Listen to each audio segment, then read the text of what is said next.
Episode 11, Chapter 11, The Shade of Things to Come. Chapter 11, The Shade of Things to Come. The last time Princess Peach had been led down this street, she hadn't yet known who lay ahead. Today, she knew exactly what sort of person she was going to see, and she couldn't quite tell which feeling was worse. As usual, the Empress Palace was a flurry of hustle and bustle, and Peach still wasn't sure what any of it meant. Guards and servants swarmed all around, their expressions grim as they hauled their strange machinery across the plaza. The central spire loomed high overhead, still pulsing with its faint aura of alien power. Peach could see the tiny specks of faraway maintenance toads, hundreds of them, all hanging by ropes as they worked to patch the twisted thing. Is this what she wanted me to see? The princess wondered bitterly as she passed into the tower's warped shadow. Slowly, surely, the toads were pulling the pieces together, and the crashed vessel was beginning to resemble a spaceship again. She's fixing up a war machine, and now she wants to gloat about it. Peach had been enjoying a very rare nap when the soldiers had come for her, bursting into her pink padded cell without so much as a polite knock. The Empress was summoning her, apparently, and there had been no room for argument or delay.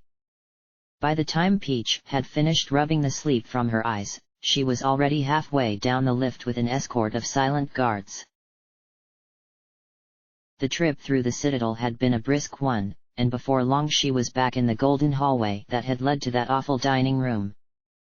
The Empress must be been elsewhere, though, because Peach was being taken in the other direction, off down a branching corridor that twisted away to the left.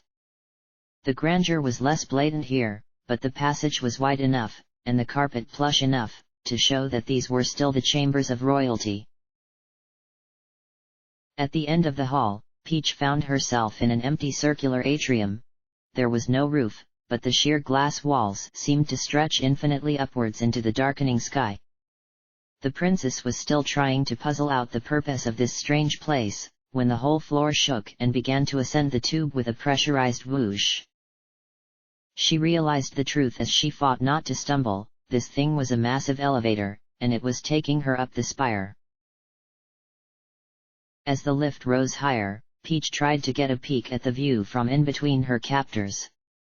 The lesser towers and their bridges were sinking out of sight, the palace shrinking as the horizon extended ever outward.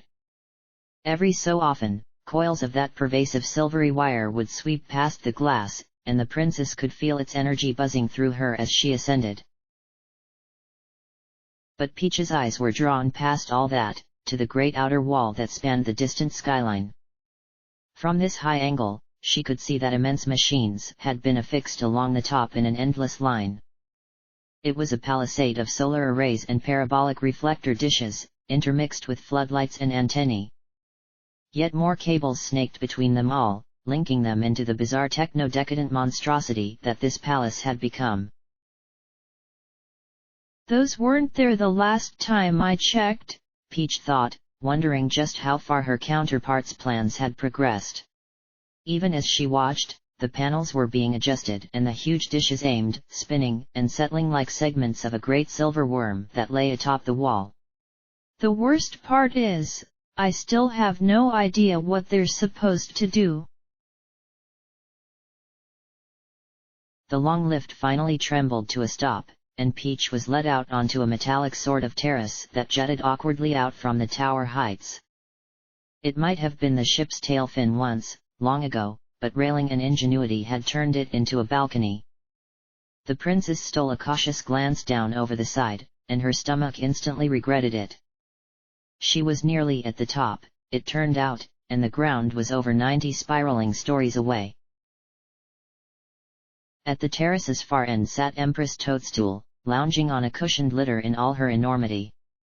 She was draped in thick blankets to protect against the chill, and even up here she didn't seem to lack for food. A retinue of Goomba servants danced anxiously around her mountainous form, balancing snack trays and baskets full of sugary sweets. Now and then, the Empress would reach down with her one good arm, to pluck up a fresh fistful of whichever treats happened to be nearest. Her face lit up with a sisterly grin when Peach was shoved into view, and she instantly dropped whatever hunk of dessert she was holding, a slice of choco cake, maybe, to pull her smaller counterpart into a doughy one-armed hug. "Princess, I'm so glad you came up to join me. It's been much too long, hasn't it?" Peach wasn't in the mood to play these courtesy games, not tonight. "You could have summoned me any time you wanted," she pointed out, stepping back and smoothing her dress as soon as she was released from the embrace. "This is the first time I've been let outside my cell on purpose, so that must mean that you need something." The Empress' face fell a bit, her smile losing some warmth, but she kept a steady eye on Peach for a moment longer as she turned back to grab her cake. "Isn't it enough that I want to see you? I'm concerned, my dear, and I want to make sure that you're safe." For the barest instant, she turned her eyes to the empty sky, before shaking her head and looking away. "I know how stressful homesickness can be, after all." By now, Peach was learning how to pick the hidden meanings out of the sentimental talk. The Empress wanted to make sure that Peach hadn't tried to hurt herself yet. This was an inspection, and nothing more. "I'm useless to her if my body isn't healthy," she thought, remembering the truth of her role here. "She wants me prim and pretty for when she decides to move in." "Oh, please don't look so glum, Princess," the huge woman encouraged, settling back into herself as she squirmed against the cushions. "I didn't just call you up here to make idle chit-chat, you know. In truth, I wanted to share my big announcement with you." She gestured at her orbiting servants, who began trying to spin the litter around as the Empress raised a pudgy finger to the sky. "And I wanted to show you that." Peach turned back to see where her counterpart was pointing, and realized with a shock just how high she had truly come. The spire's great mangled pinnacle, that half-melted snarl of metal that was barely visible from the ground, was now looming only a few hundred feet above. Up close, the twists and turns of the blasted structure looked like tendrils of frozen fire. The design, if it indeed had one, was something madly divine. Enshrined in the middle, just as before, was an enormous glass sphere, a bubble sitting atop a tangled nest of wires, which splayed out through the surrounding metallic tendrils like webbing. The whole area was glowing brightly from within, and it wasn't until Peach's eyes adjusted that she noticed the immense thing that had been set inside the sphere. It looked a bit like a starburst, the image of a nova explosion suspended in time. Was it a piece of the machine, perhaps?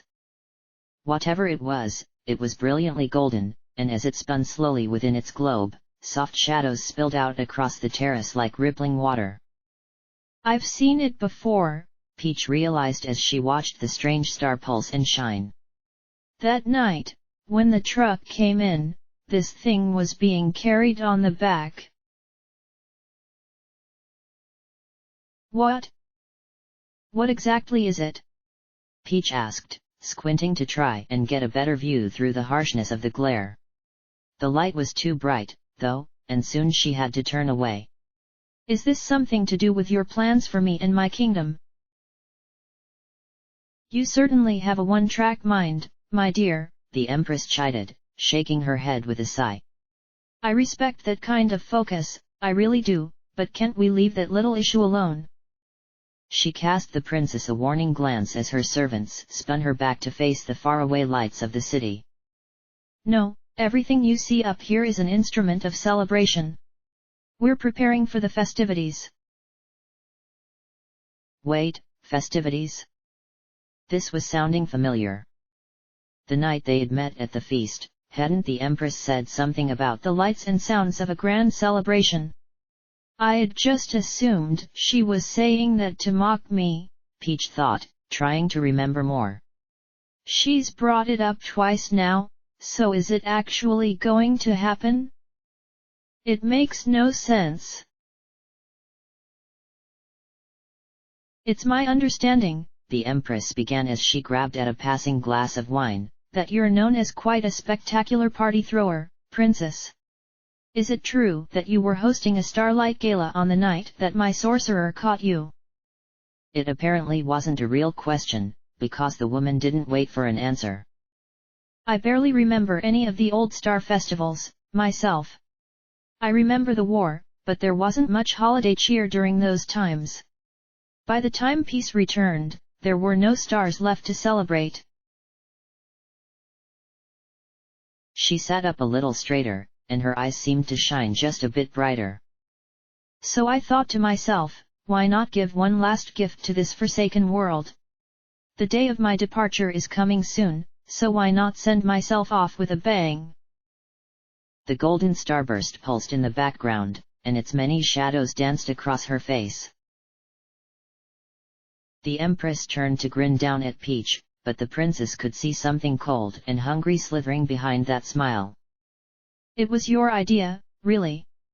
I wanted to be like you, the great hostess, so I've invited every citizen in my domain to join me in the capital next week.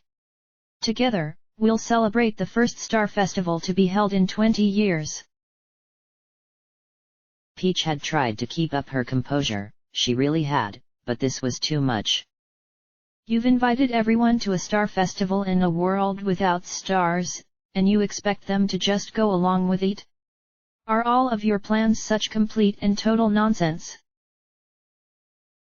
Suddenly, she found herself smothered in the Empress' grip again, but this time it felt less like a hug, and more like a vice.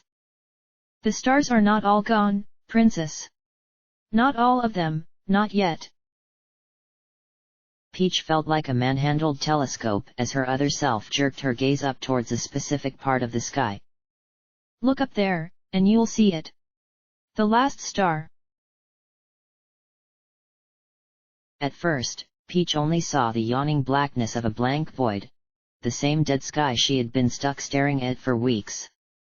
But as she looked harder, the tiniest pinprick of light flickered into view, so small and pale that she never would have seen it if she hadn't been told it was there. It seemed so fragile that Peach was scared to breathe, as if even that would be enough to snuff it out. Some people call it the Survivor, because it held on somehow when all the rest were blown from the sky. Others say it's the Sentinel, waiting to call its stellar brethren back when the world is ready for them. The Empress released Peach from her grasp, and the princess nearly tripped as she tried to keep an eye on the tiny star. They see it as a symbol of hope, a sign that this world isn't too far gone to save. Peach had several new questions, but she wanted to keep this conversation on track as best as she possibly could. First of all, how did this last living star relate to the party? She doubted it would sway more guests to attend, and she told her counterpart as much. I don't think very many people will turn up to a festival about just one star, either.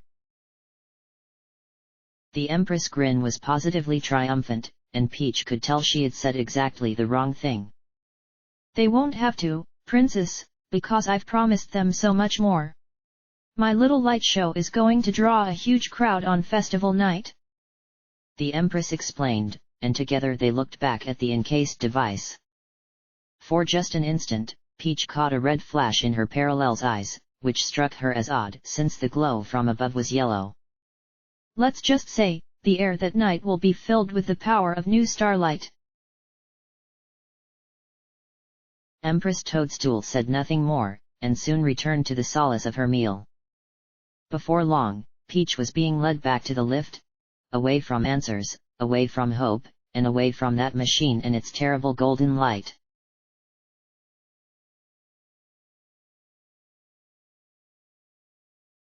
Hold on, she's invited us to what? Luigi blurted, trying his best to steal a glance at the nearby phone. This new twist just didn't make sense. Everyone was gathered in the living area of the rogue port base, getting some much-needed rest and recuperation. The traveling party had returned that morning, their mission only a partial success at best. They'd learned about Gad's stolen invention, like they'd meant to, but the info had only made the bigger situation that much worse. Plus, Vivian had been badly injured during the trip, and she still wasn't willing to talk about it. The poor girl was off sulking in the shadows somewhere, insistent on being alone. Nobody had seen her in hours, which was beginning to get a bit worrisome. In her place now was Toad, who had come dashing in excitedly with claims of a party invitation. Luigi was used to getting weird invites from the Stumpy Shroom, but this one pushed the envelope of believability a little too far. Luigi glanced over at Mario and the others, who all looked quite perplexed as well. I'm being serious, you guys, Toad insisted, holding up his cell phone as if that somehow made the situation clearer. There's gonna be a star festival, and everyone is invited. The Empress herself even cheaped about it, see? Wait a second, the Empress has a cheaper? Luigi asked himself, slightly baffled. He beckoned Toad over so he could get a better look at the screen. Sure enough, there at the top was the site's stylized cheap logo, and there, below a picture of the royal insignia, was the little blue tick of a verified account. Huh, I suppose everyone really is on social media these days. It's the hashtag Star Festival, and you're invited. Join me on the 1st of next month, and we'll watch the sky light up like never before. Hashtag Rebirth. The message was simple, and Luigi read it aloud for the others to hear. When he was finished, it took a minute for anyone to break the silence. In the end, it was Goombella who spoke up first. It's gotta be a trap, right? I mean, there's no way she could be any more suspicious in 140 characters or less.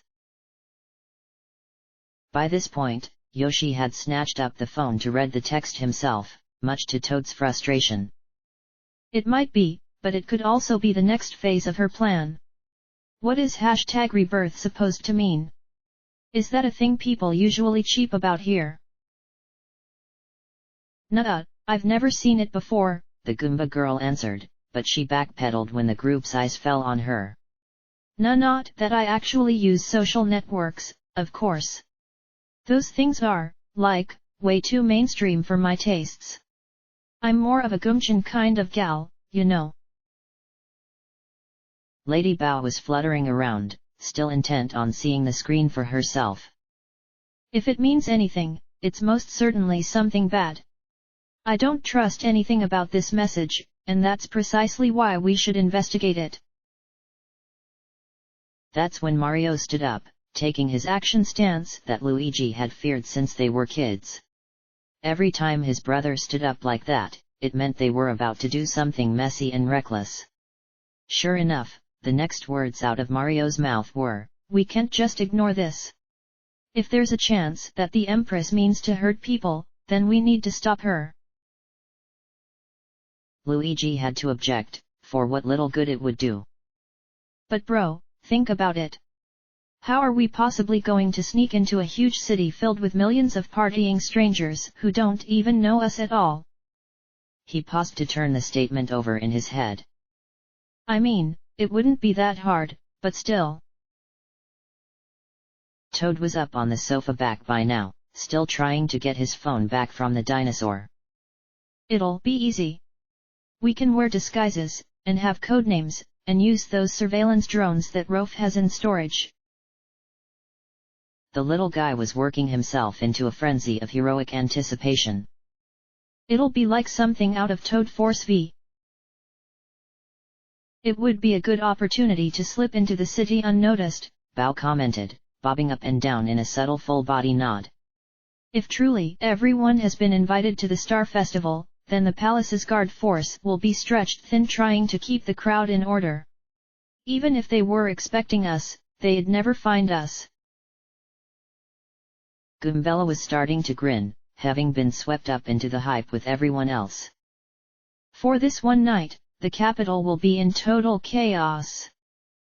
This is the chance we've been waiting for, you guys. We can slip into the palace and shut the whole thing down for good. Mario was pacing back and forth, deep in thought with a hand on his chin.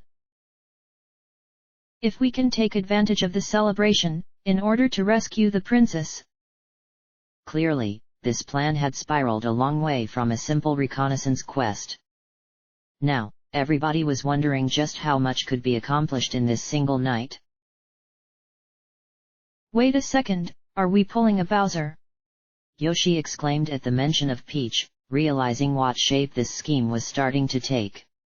That guy always strikes during festivals, and how often has that worked out for him?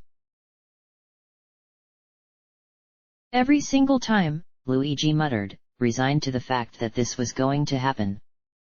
He had been dragged on enough adventures to know when he was about to be dragged on another adventure. It'd be easier to just accept it, and besides, all told, it did seem like a pretty sound plan. It was decided, then, as everyone present voiced their agreement. This would be their next, and hopefully final, mission together in this twisted new world.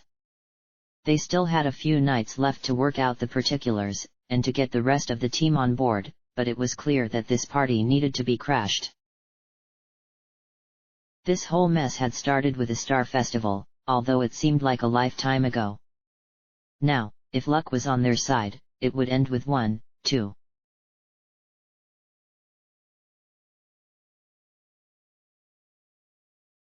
Far across the continent, in the ashen wasteland that had become his newest kingdom, someone else was busy plotting a very similar invasion.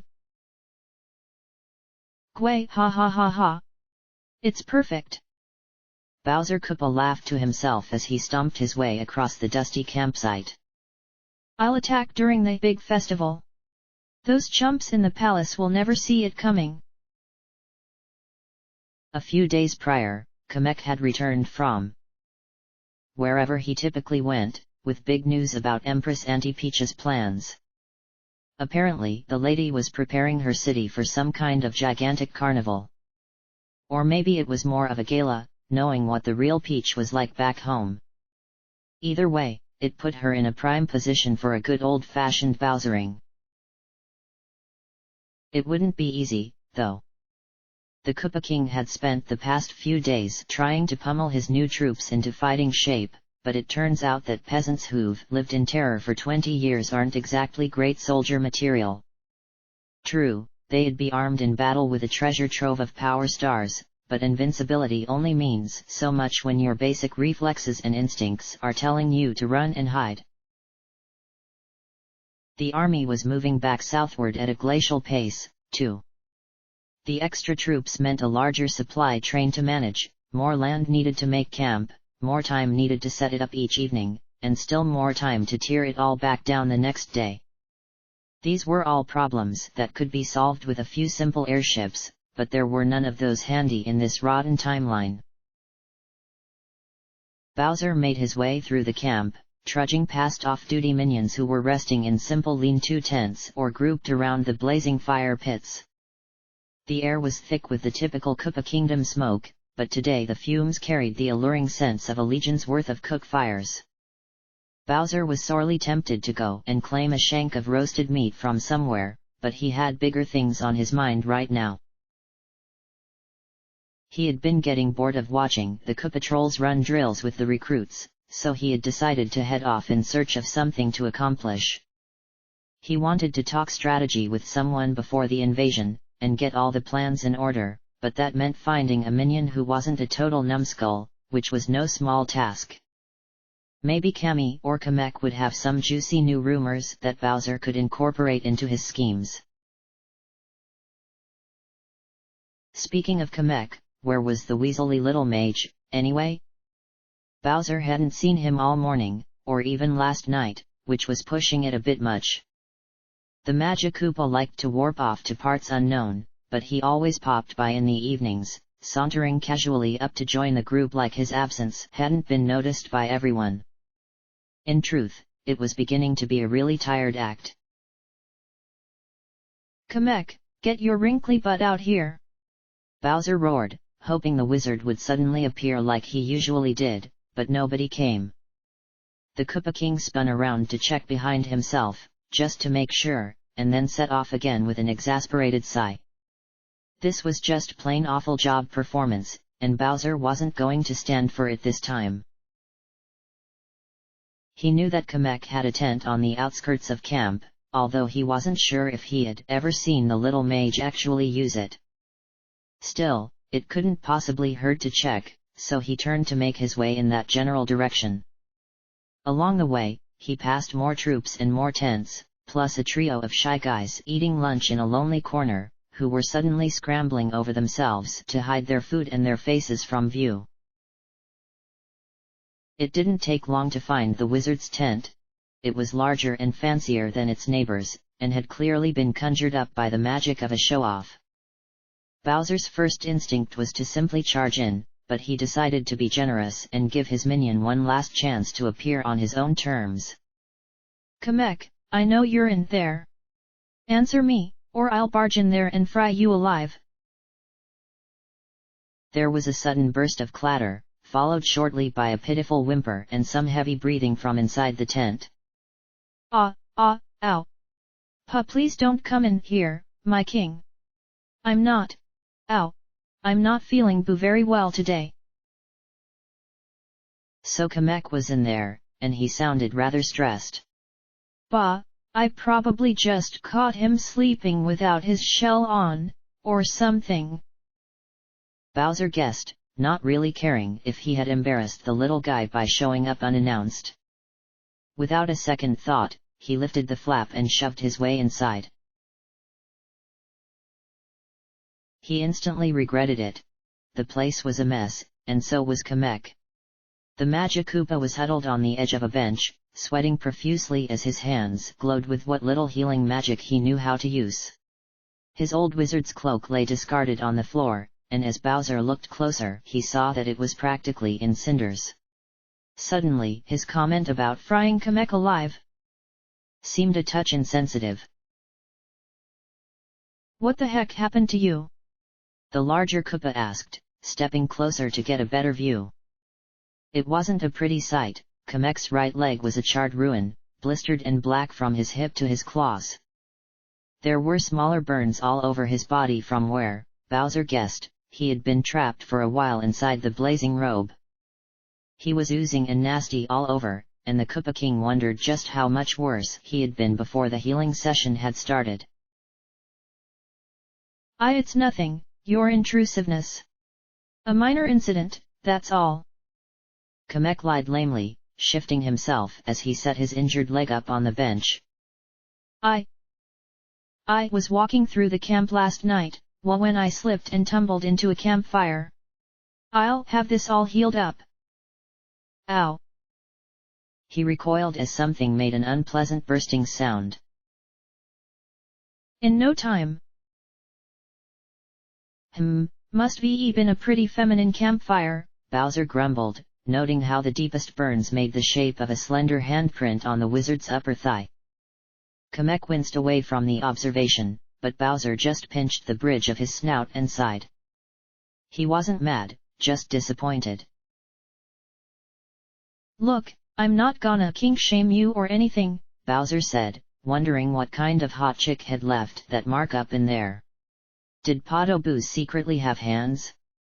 Your fetishes are your own business, but I can't have you doing this kind of stuff in camp. It's unprofessional, and it's bad for morale 'cause you're creepy and old. Got it? Kamek coughed and winced again, and Bowser turned to leave. Maybe he'd have better luck if he went to talk to Cammy, instead. You stay here and deal with your weird issues, I'm gonna go get ready for the invasion.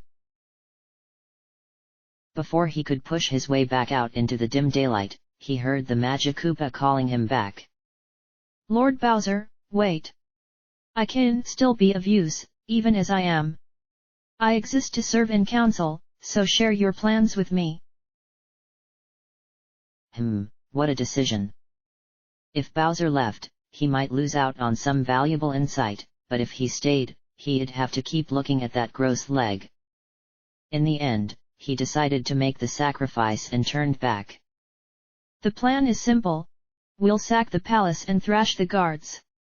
Then I'll roast the Empress, and Princess Peach will finally be mine. It seemed like an ironclad strategy, didn't it? And what of the power stars, my lord? At what time do you plan to make use of them? Kamek stopped healing his burns for the time being, leaning back on his hands as he turned his full attention to his king. Nothing about the situation was particularly comfortable for either of them. Bowser shrugged and puffed out an idle wisp of pale smoke. I guess we'll power up right away, and get the early advantage. If we're lucky, we can mow a path straight to the throne room before the time runs out. Once he was inside with the Empress, what could she possibly do to stop him? The old wizard sputtered at that, which sent him into a coughing fit.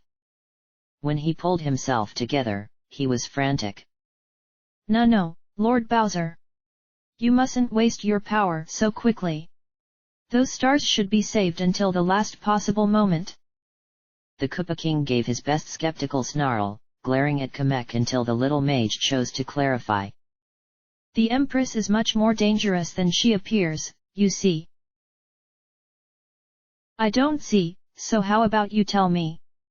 Kamek had been keeping secrets this whole time, and Bowser was utterly sick of it. He decided right then and there, he wasn't leaving this tent until he got some dang answers. You seem to know an awful lot about this Auntie Peach, so start sharing it. That is an order. Kamek was glancing around, probably looking for any way out of the sticky situation he had gotten himself into.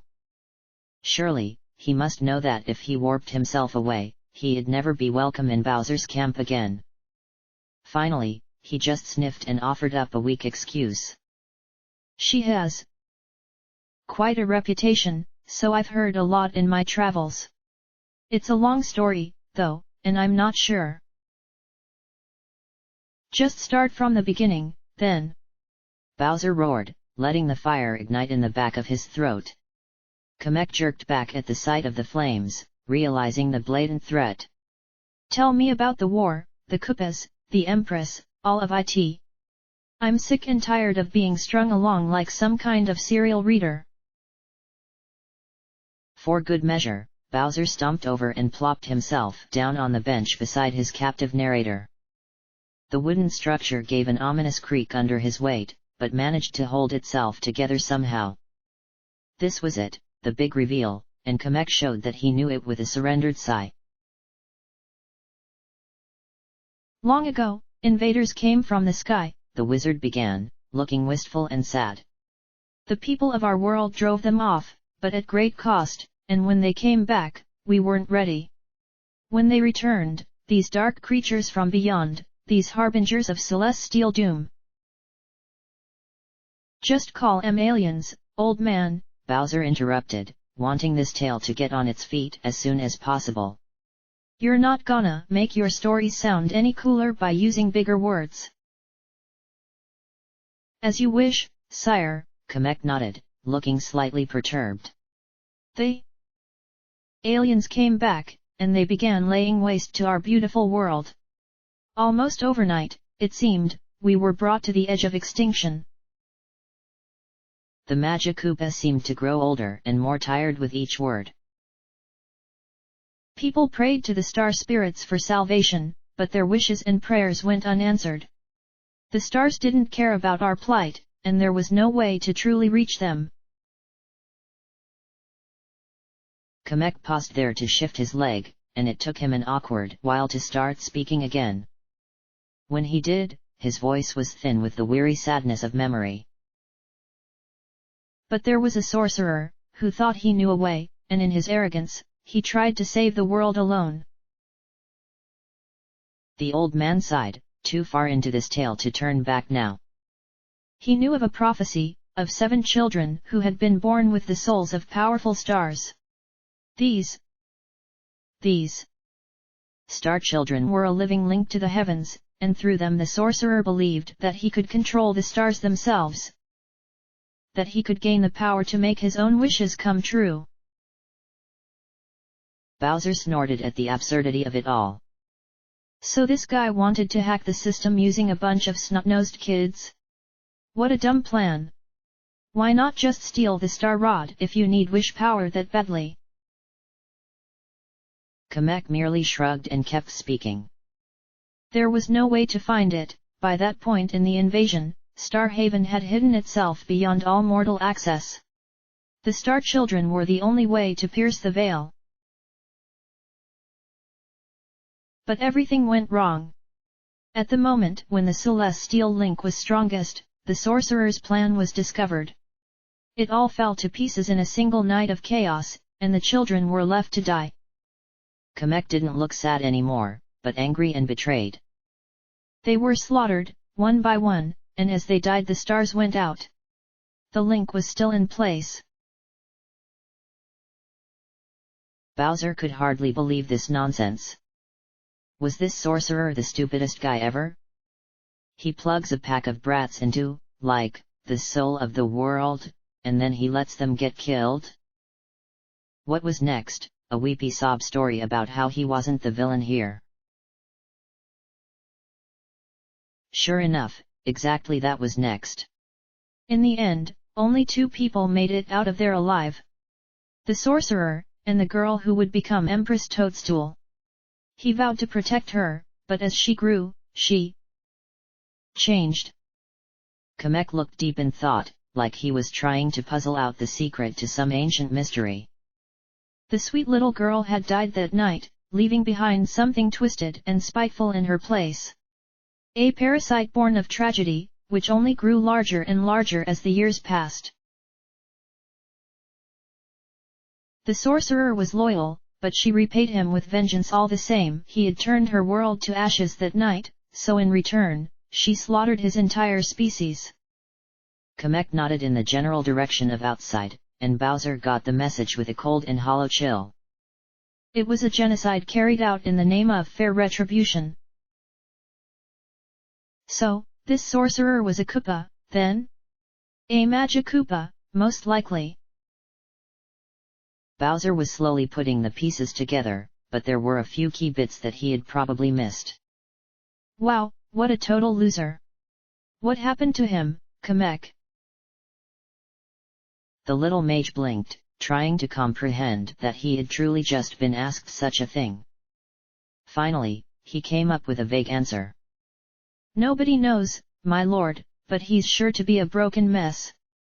There are those who say he still serves the Empress, because he has nothing left. He paused, squinting silently at the shadows which pooled in the corners of the tent, but I'd like to think that he still has a few tricks up his sleeve. Well, that's pretty pathetic, Bowser decided, heaving himself back to his feet. This guy basically ended the world, so he should just own it. Redemption isn't happening, I'll tell you that much. The king made to exit the tent once more, turning back to add one last thing. If I ever met this guy, I'd tell him to go all out on the crazy. Tragic villains are lame, but everyone loves to hate a maniac. With that, he finally made his exit. The last he saw of Kamek, the old wizard looked lost deep in his thoughts. Bowser sighed, his thirst for conversation quenched, and trudged off to find something to eat.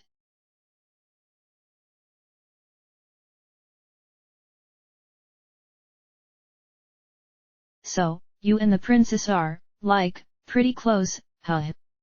Goombella thought it was an innocent enough question to start with. It was late evening by now in Rogueport, and the group had long since finished laying battle plans for the night.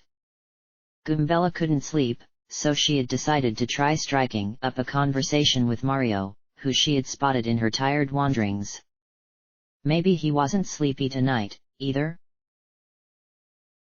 She had known him for a few weeks now, but she still hadn't quite worked out how he ticked.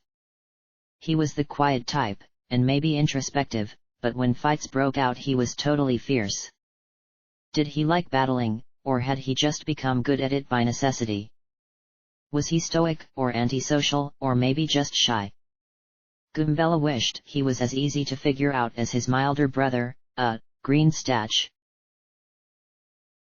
He totally has a thing with this Princess Peach, though, she thought with certainty. If his talk of saving her isn't enough proof, then the way the others react obviously is. She lived for gossip, so why not ask the man himself? She hopped up beside him on the little window ledge where she had found him sitting, and waited for his response. Mario, for his part, just shrugged, but Goombella didn't miss the hint of loneliness in his eyes, or the way his mustache drooped as he frowned. Oh yeah, this was a gossip goldmine, and she was ready to dig. Oh, so you were close, is that it? What happened, did you screw it up, or did she dump you like a floozy? To her surprise, Mario chuckled warmly and gave her a tired smile. I should have known you would keep asking. The Goombella I met before, back home, she's the curious type, too. She never lets a question go unanswered. Ugh, she hated hearing about the other version of herself. That preppy mirror world Goombella who had made all her dreams come true, who got to go to school, and hadn't spent the best years of her life bumming it around the countryside in the back of a half-broken truck. She's the better version, if you want to just come out and say it. But Mario had already started answering her earlier question about the princess. We, used to be an item, but life had other ideas, so we split up. It's not a big deal. Years of experience had taught her that it was never not a big deal. She was sure that there was more going on here, and she wanted in on the secret. Oh my gosh, she totally dumped you. Mario winced, and Goombella felt a bit guilty, but bluntness was the answer if she wanted quick results. What did she tell you, huh? Did she make up some lame excuse about her royal duties? I bet she said that her kingdom is her only true love, didn't she? That seemed like such a princessly thing to say. That's the gist of it, Mario confirmed, not overly pleased with the flow of this conversation. With a sigh, he leaned back against the window frame and tried to elaborate. When I left home, my mama gave me her old engagement ring. It was a classic, with the big shiny diamond and everything. She told me to use it if I ever, popped that particular question. He paused, obviously trying to work through a painful memory. One day, I showed it to Peach. I hadn't meant much by it, I just wanted to share the story with her. She broke up with me right then and there, and I'm still not entirely sure why. Wow, that's seriously rude. Goombella hadn't even met this princess lady, and she already wanted to give her a good head bonking. Didn't she value the sentimentality of a good romance? If Goombella ever dated a sweet guy with a sappy heirloom ring, she'd be doing everything she could to get it on her non-existent finger. You deserve way better than her, Mario, Goombella affirmed. When he didn't reply, and instead just kept up with his sullen stare, she continued. I'm totally serious. Take it from your friend who's a girl. A girlfriend should be an equal partner, not, like, your ruler. Successful relationships are based on mutual respect, affection, and all that jazz, yeah. Mario gave her a polite nod, but Goombella could tell that the gears were turning hard in his head. She didn't want to press the issue any further, so she hopped down and decided to continue on her way. So, good talk, right? I'll see you tomorrow, then. She set off back down the hall, trying to figure out whether or not she was tired yet. Technically speaking, it was way past bedtime, but the Goomba girl had gotten used to her screwy sleep cycle. Maybe she could wake up Toadette for a few rounds of Kinopio Kart, or would that be impolite? She was still trying to decide when she nearly bumped into Wonky. Oh, Wonky, you're still up. Truth be told, she was surprised the informant was even still in the building. Didn't he have his own shabby little warren elsewhere in the underground town? Perhaps he had brought some fresh new rumor to share with Rolf or the professor. She'd have to grill them both later and find out. "Oh, I sure am," the little round man answered, idly patting his stomach and smiling that trademark uncertain grin of his. "There are several of us still among the living.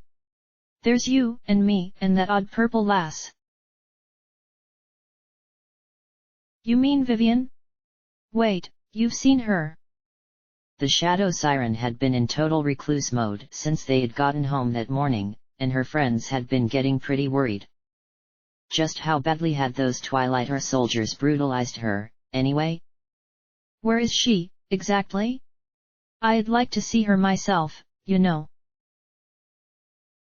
"Yes ma'am, ol' Wonky has seen her about, but she made him promise not to tell where." Oh, well that was disappointing. Goombella was about to walk off when the little man added something else. "It's an awful pity, though, such a pretty young girl, reduced to tears in such a dark and shaky part of the base." There was a pause, and the shameful shuffling of feet. "Ol' Wonky shouldn't have said that." Wait, a dark and shaky place?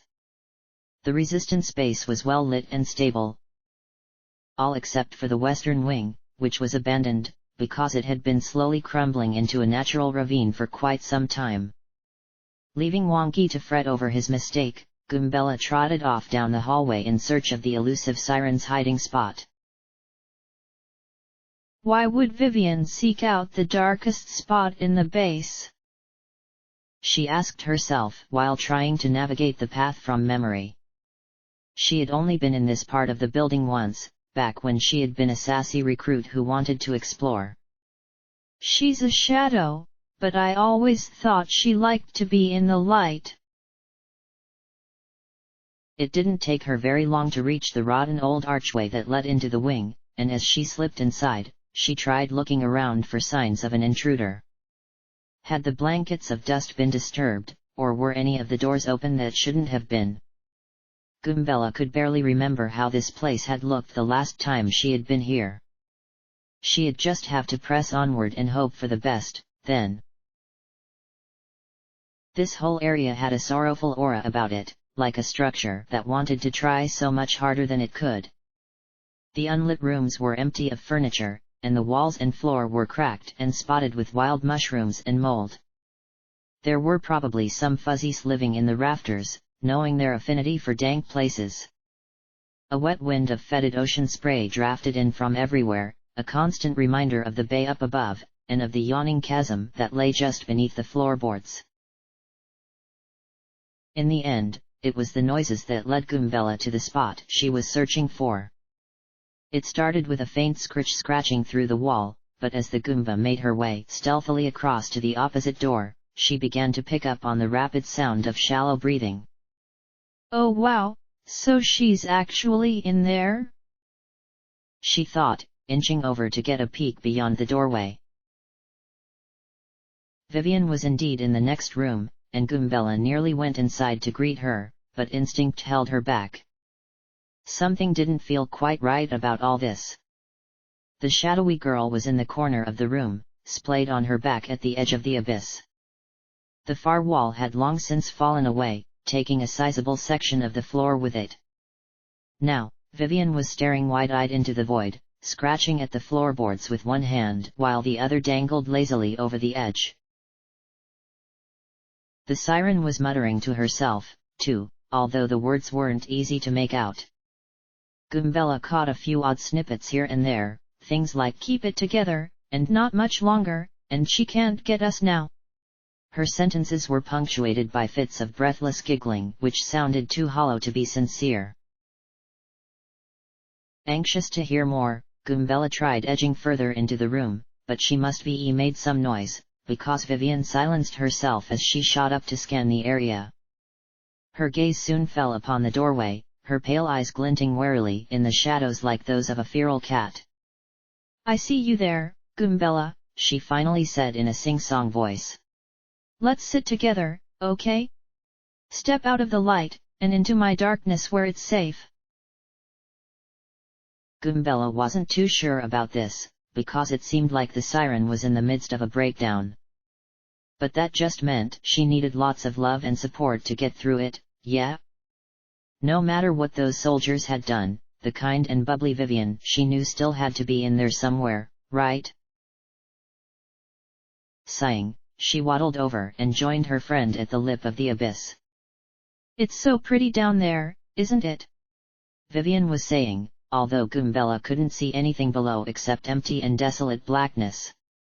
A cold wind was rising, and she tried not to let her shivers shake her straight over the edge. I wish I could just go back down there, and forget that the rest of this awful world ever existed.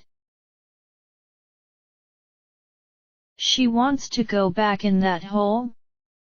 As in, from up here, like, over this ledge? If she had parsed Vivian's message correctly, then this was very bad, and Goombella needed to intervene now. What was she supposed to say, though? She didn't know the siren that well, and she had no experience with this kind of thing. You know, we all care about you up here, right? I want to help, and so does Mario, and… To her surprise, Vivian simply started giggling again, although it still didn't sound quite real. That's cute, you don't even know what you're saying. But that's okay, she said, her eyes suddenly bright and filled with hungry curiosity. Anyway, I'm glad you're here. I missed the meeting earlier, didn't I? So, what's the new plan? Where are we going next? Oh, had it been that easy? Vivian seemed back on board with the mission, at least, which was pretty awesome. Goombella explained about the Star Festival, and what a perfect opportunity it would be to sneak into the capital, and perhaps the palace itself. Vivian listened with rapt attention, asking questions and even providing a suggestion or two. If we split up once we're in the city, it'll be even harder for the soldiers to find us. They sat and talked for a little while, wondering about the future and snarking at the state of society. Vivian spoke animatedly in that sing-song lilt that she had recently picked up somewhere, and as the night passed, Goombella began to think that maybe things would be alright. Vivian wasn't exactly back to her sweet old self, but maybe that girl would re-emerge in time. That happiness ended when Goombella stood up to leave, her movement towards the light causing Vivian to gasp and shrink back into the darkness like a spooked rat. In the suddenness of the moment, the gasp sounded almost like a hiss. Don't you want to go back and join everyone? The Goomba girl asked gently, concern seeping back in. I'd like to stay here, where it isn't so bright, the siren answered haltingly, seeking shelter once more at the edge of her ravine. You might not see me again for a little while, either. Wait, was she planning to leave? Had she forgotten the mission already? The group was going to need her. Vivian must have sensed Goombella's confusion, because she quickly explained. Oh, don't worry, I'd never miss the festival, not for the world.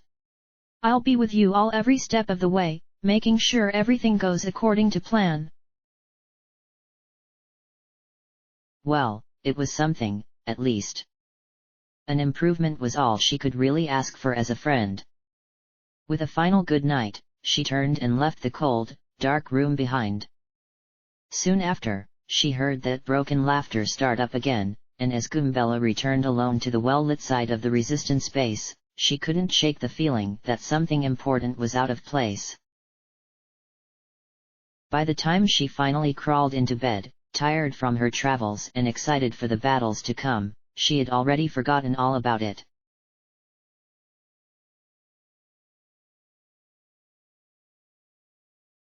Very far away, in the darkness of some lost prison, the real Vivian was huddled in a sad heap of her own.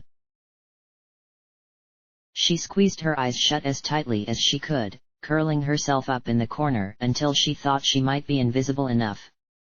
She was a pitiful sight, and she knew it. Her hair was a mess, she had been stripped of her accessories, and she was pretty sure this bluish stuff was blood. Vivian didn't know where this place was, and she could barely recall how she had ended up here. She remembered the forest, and the hooded figure, and that anguished presence dragging her away into the deep. Past that, her memories were fuzzy and clouded with fear, but maybe it was better that way, because she had a feeling that it hadn't been a pleasant time. There wasn't a single part of her body that didn't hurt terribly. She had been woken up by the echo of faraway footsteps, and by the steady dripping of water against her cheek. Sitting up hadn't been easy, and it hadn't helped her feel better, because the walls at her back were cold and wet, too. They were made of an oily black stone, and there were no gaps or windows that she could see. There was a small iron door in the far wall, her only sign that this was some place man-made. Is this one of the Empire's prisons? The siren guessed, slumping her head tiredly against the damp wall behind her. Her thoughts were still sluggish and hazy, but she was awake enough to realize that she had been captured by the enemy. What had happened to the others, back in Twilight Town? Were her friends still out there, or had they all been captured, too? Is Mario safe? Did he get away in time? Thinking about Mario's safety just made her scared, so she tried to distract herself by guessing where she was. She was clearly underground, and she was likely being guarded, if the overhead footsteps meant anything. That's all she could really tell, though, and before long, she was back to staring quietly at the shadows on her eyelids. This dungeon reminded Vivian of her birthplace, that pitch-black pit beneath the Shadow Queen's ruined hall. She remembered the weeks that she had spent there alone, and she recalled the day when Beldam and Marilyn had finally found her. They had both been so surprised, because they had never expected to see a new shadow siren. The spawning pits had been inactive for centuries, they had said. Vivian had been surprised too, because before being found, all she had known was the darkness, and the confusion of her own scattered thoughts. She remembered Beldam dragging her up and into the light, inspecting her and asking so many impossible questions. She remembered failing the test, and seeing Beldam's curiosity turn to sullen disappointment. Her sister's sneer was her first memory of the outside world, and things hadn't gotten much nicer than that for a very long time. That train of thought soon brought her back to Mario, just like they mostly always did. He had saved her, trusted her, and shown her kindness for the very first time. Together, they had faced her fears, and she had learned to trust herself. Beldam had pulled her up from that pit, but it was Mario who had truly led her from the darkness. She loved him. Oh, stars, she loved him so much it hurt. In simpler times, she had often dreamt of telling him that. She had been too scared to even fantasize about what might have happened next, but maybe, for her, the confession would have been enough. Or perhaps it wouldn't have been. Maybe she would have been brave, just that one time, and asked him to give her something more. Perhaps he would have said yes, and saved her world all over again. Maybe they could have had a life together, and maybe it could have been wonderful.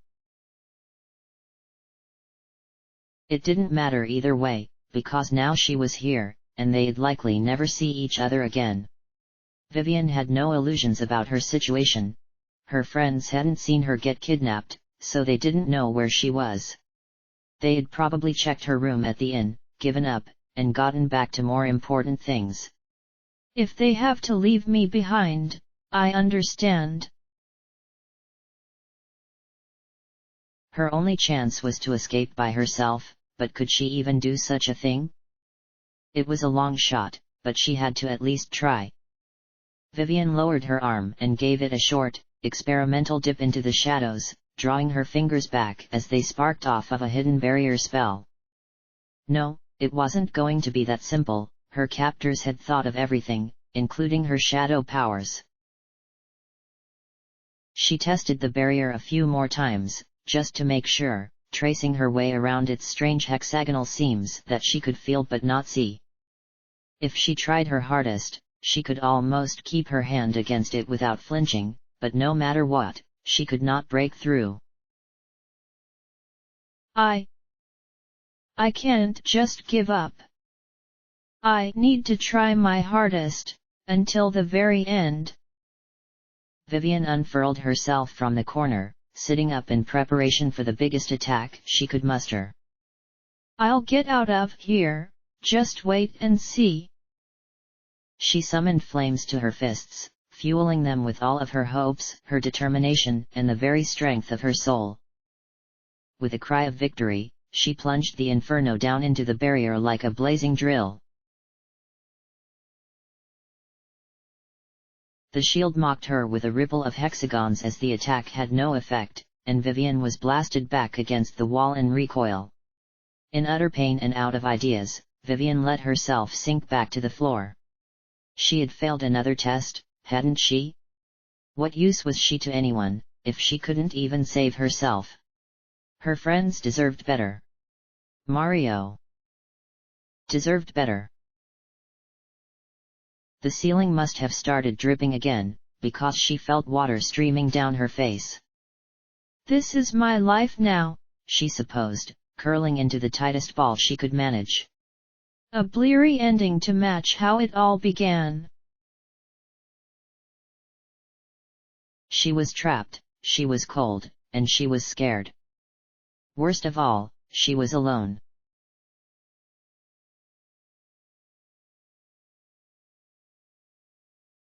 // End of Act 1. End of chapter.